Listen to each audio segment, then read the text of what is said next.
Hey everyone, and welcome to Real Talk Grimm Edition. I'm your host Josh, and this is the place where we dive into the dark, whimsical world of the Brothers Grimm. Whether you're a longtime fan of fairy tales or just starting to discover them, you're in the right spot. Each episode, I'll read a classic Grimm's fairy tale and then explore its deeper meanings, lessons, and how it may apply to our modern culture. From the well-known stories like Cinderella to more obscure ones that still carry a punch, we're going to get into what makes these tales so timeless and sometimes downright eerie. But this isn't just about reading stories. It's about peeling back the layers and looking at what these stories really teach us. The Grimm brothers didn't shy away from showing the darker side of life. And in many ways, those darker elements hold some of the most powerful messages. Whether it's about good versus evil, human nature, or just the consequences of choices. So whether you're here for the ride of a familiar story or to uncover something you haven't heard before, stick with me as we explore the fascinating and sometimes twisted world of Grimm's fairy tales. Today, we're going to be looking at the story The Elves, a story told in 3 parts. So grab your favorite drink, sit back, and enjoy the tale.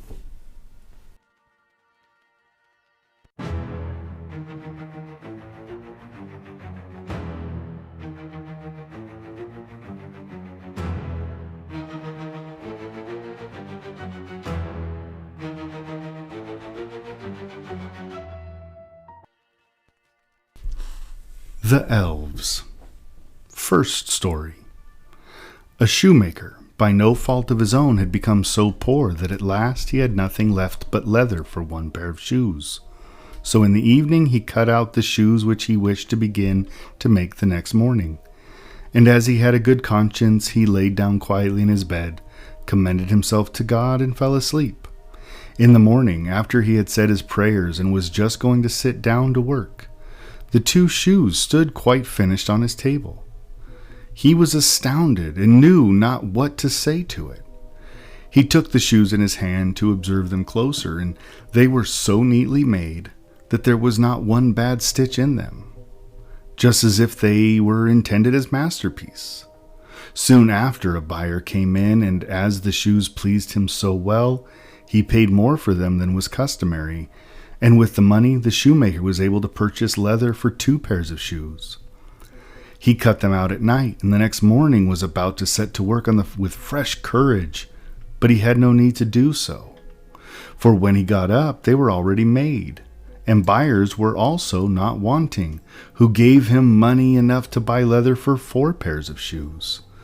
The following morning, too, he found the 4 pairs made, and so it went on constantly. What he cut out in the evening was finished by the morning, so that he soon had his honest independence again, and at last became a wealthy man. Now it befell that one evening not long before Christmas, when the man had been cutting out, he said to his wife, before going to bed, "What think you if we were to stay up tonight to see who it is that lends us the helping hand?" The woman liked the idea, and lighted a candle, and then they hid themselves in a corner of the room, behind some clothes which were hanging up there, and watched. When it was midnight, 2 pretty little naked men came, sat down by the shoemaker's table, took all the work which was cut out before them, and began to stitch, and sew, and hammer so skillfully and so quickly that their little fingers, that the shoemaker could not turn away his eyes for astonishment. They did not stop until all was done, and stood finished on the table, and they ran away quickly. Next morning, the woman said, "The little man have made us rich, and we really must show that we are grateful for it. They run about so and have nothing on, and it must be cold. I'll tell thee what I'll do. I will make them little shirts and coats and vests and trousers, and knit both of them a pair of stockings. And do thou, too, make them 2 little pairs of shoes." The man said, "I shall be very glad to do it." And one night, when everything was ready, they laid their presents all together on the table, instead of the cutout work, and then concealed themselves to see how the little men would behave. At midnight they came bounding in, and wanted to get to work at once. But as they did not find any leather cut out, but only the pretty little articles of clothing, they were at first astonished, and then they showed intense delight. They dressed themselves with the greatest rapidity, putting the pretty clothes on and singing, "Now we are boys so fine to see, why should we longer cobblers be?" Then they danced and skipped and leapt over chairs and benches. At last they danced out of the doors. From that time forth they came no more. But as long as the shoemaker lived, all went well with him, and his undertakings prospered. Second story. There was once a poor servant girl who was industrious and cleanly, and swept the house every day, and emptied her sweepings on the great heap in the front of the door. One morning, when she was just going back to her work, she found a letter on this heap, and as she could not read, she put her broom in the corner and took the letter to her master and mistress. And behold, it was an invitation from the Elves, who asked the girl to hold a child for them at its christening. The girl did not know what to do, but at length, after much persuasion, and as they told her that it was not right to refuse an invitation of this kind, she consented. Then 3 elves came and conducted her to a hollow mountain where the little folks lived. Everything there was small, but more elegant and beautiful than can be described. The baby's mother lay in a bed of black ebony, ornamented with pearls. The cover lids were embroidered with gold. The cradle was of ivory, the bath of gold. The girl stood as godmother, and then wanted to go home again. But the little elves urgently entreated her to stay 3 days with them. So she stayed, and passed the time in pleasure and gaiety. And the little folks did all they could to make her happy. At last she set out on her way home. Then first they filled her pockets quite full of money, and after they led her out of the mountain again, when she got home she wanted to begin her work, and took the broom, which was still standing in the corner, in her hand, and began to sweep. Then some strangers came out of the house, who asked her who she was and what business she had there. And she had not, as she thought, been 3 days with the little men in the mountains, but 7 years. And in the meantime her former masters had died. Third story. A certain mother's child had been taken away out of its cradle by the elves, and a changeling with a large head and staring eyes, which would do nothing but eat and drink, laid in its place. In her trouble she went to her neighbor and asked her advice. The neighbor said that she was to carry the changeling into the kitchen, set it down on the hearth, light a fire, and boil some water in 2 eggshells, which would make the changeling laugh, and if he laughed, all would be over with him. The woman did everything that her neighbor bade her.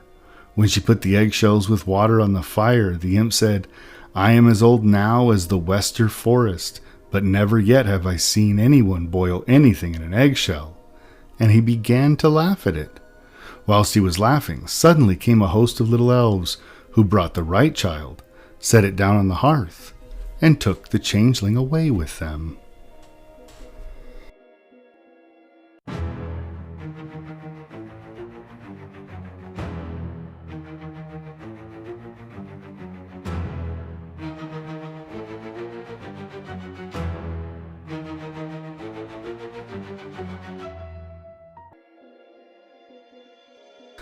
All right, now that we've heard the elves, let's take a little bit of time to break it down.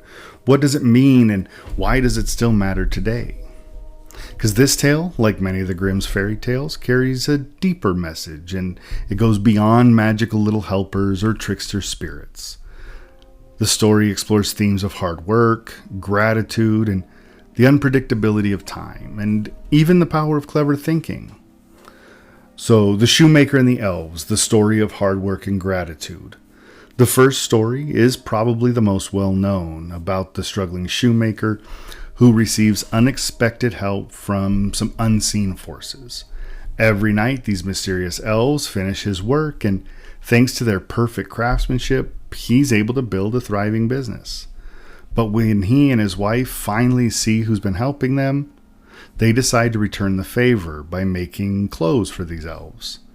After the elves receive their gifts, they just disappear, but the shoemaker's prosperity continues. So what's the moral here? First, the story reinforces the idea that diligence and faith are rewarded. The shoemaker, he never gives up. Even when he has just enough leather for one last pair of shoes, he still prepares for the next day. His patience and his perseverance pay off. There's also a strong theme of generosity. The shoemaker and his wife, they don't take the elves' help for granted. Instead of continuing to accept their work without question, they choose to give back. And while the elves leave after receiving the gifts, the shoemaker's life continues to flourish, showing that gratitude and kindness have some lasting benefits. In today's world, the story mirrors the idea of paying it forward. If someone helps you, it's not about keeping score. It's about recognizing kindness and continuing that cycle in your own way. It also highlights just how important it is to acknowledge and appreciate those who contribute to our success, whether it's coworkers, friends, family. Showing gratitude strengthens relationships and it builds a foundation for long-term success. And lastly, the shoemaker's story reminds us that persistence, perseverance, even in difficult times, can lead to unexpected opportunities. Just like how people work hard, hoping for their big break. Sometimes help comes in surprising ways, whether through networking, a mentorship, or just being in the right place at the right time.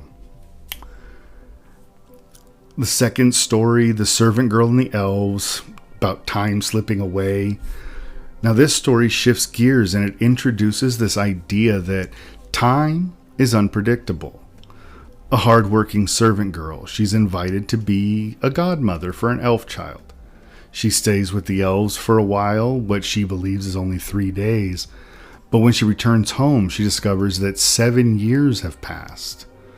So what's the lesson there? I think one big takeaway is that time is not absolute. When we are immersed in joy or distraction or even just a different way of living, time can slip away without us ever realizing it. This concept plays out in real life all the time. Think about how quickly a great weekend or an engaging project just flies by, whereas a boring, plain old work day seems to last forever. There's also an element of supernatural mystery here. The elves, they exist in their own world with their own rules, and the girl doesn't question about how time works in their realm. She just experiences it. And it's a reminder that not everything in life follows a predictable path. Sometimes we get caught up in something new, and by the time we look up, the world around us is completely changed. This story also connects the idea of a work-life balance. In today's fast-paced world, it's really easy to get so absorbed in our jobs, in social media, or entertainment that we can lose track of time. Before we know it, years have passed, and we realize we've been living in a bubble, disconnected from what's really happening in the world. The servant girl's experience is an exaggerated version of just that. She steps into a magical world that feels like only a short amount of time, only to return and find that everything she knew is now gone. It's a warning to stay present and not let life pass us by. Then there's the third story, The Changeling and Outsmarting Tricksters. This final story is absolutely the darkest of the three, dealing with a mother whose real child is taken and replaced with a changeling. It's this creature with large head and staring eyes and an insatiable appetite. Following advice, she tricks the changeling into revealing itself by making a ridiculous display. Boiling water in eggshells. The changeling laughs, and in that moment, the elves return her child. With that, I think the story carries multiple meanings. First, the idea that appearances can be deceiving. The mother knows something is wrong, even when no one else might believe her. This reflects a common theme throughout folklore. Things are not always what they seem, and sometimes intuition is our best guide. Then there's the importance of cleverness. The mother doesn't fight the elves with force. Instead, she outsmarts them and reinforces the idea that intelligence and creativity, those are sometimes the best tools to overcome a challenge. And finally, the story really highlights the deep connection between mother and child. The mother refuses to accept the changeling as her own. She trusts her instincts that something is wrong. Now, this can be interpreted in many ways. Perhaps it's a metaphor for parents struggling to understand a child's changes, or even as a reflection of how society sometimes pressures people to accept things that absolutely don't feel right to them. In modern terms, this story could be seen as a metaphor for navigating misinformation, deception, or personal identity struggles. Whether in the form of misleading media, personal challenges, even societal expectations, the ability to see through illusions and trust our instincts is more important than ever. So, the bigger picture, looking at the elves as a whole, we can see a few recurring themes. Acts of kindness can change lives, right? Whether it's the shoemaker receiving unexpected help, or the girl being rewarded for her willingness to step into the unknown. This story emphasizes the power of generosity. And in today's world, even small acts, mentorship, volunteering, or simply being grateful can make a huge difference. And then life or time is fleeting. Whether you're enjoying life or caught up in distractions, we need to be mindful of how we spend our time. The servant girl's story is a reminder to be present and not let life pass us by unnoticed. And cleverness and resilience, they matter. In the changeling story, the mother doesn't panic. She thinks. In life, whether dealing with difficult situations or misinformation or an unexpected challenge, problem solving and critical thinking help us to overcome those obstacles. Ultimately, I think the elves reminds us that magic isn't just in fairy tales. It's in the small, everyday moments of kindness, perseverance, and wisdom that shapes our lives. Whether we see it in the help of a friend, or the opportunities that arise from hard work, or just the ability to outsmart life's trickier moments. The lessons in this tale, they're not just relevant today as they were centuries ago. They are still valuable. And that's where we're going to wrap up today's episode of Real Talk Grimm Edition.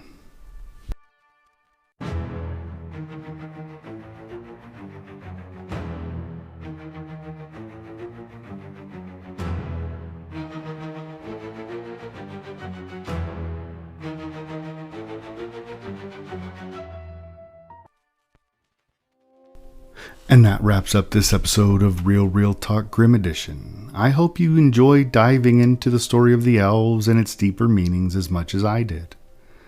If you liked what you heard, be sure to subscribe so you don't miss out on future episodes. And if you have any thoughts on today's tale, whether you agree, disagree, or just have your own take, I'd love to hear from you. You can reach out on social media at Real Talk on Instagram, Threads, and Blue Sky, or send me an email to therealrealtalk@gmail.com. Let me know what you think or just say hi. And if you're enjoying the show, please consider leaving me a rating or a review. It really helps others find us, and it keeps this conversation going. And thanks for listening. And until next time, stay curious, question the stories around you, and keep exploring the darker side of fairy tales.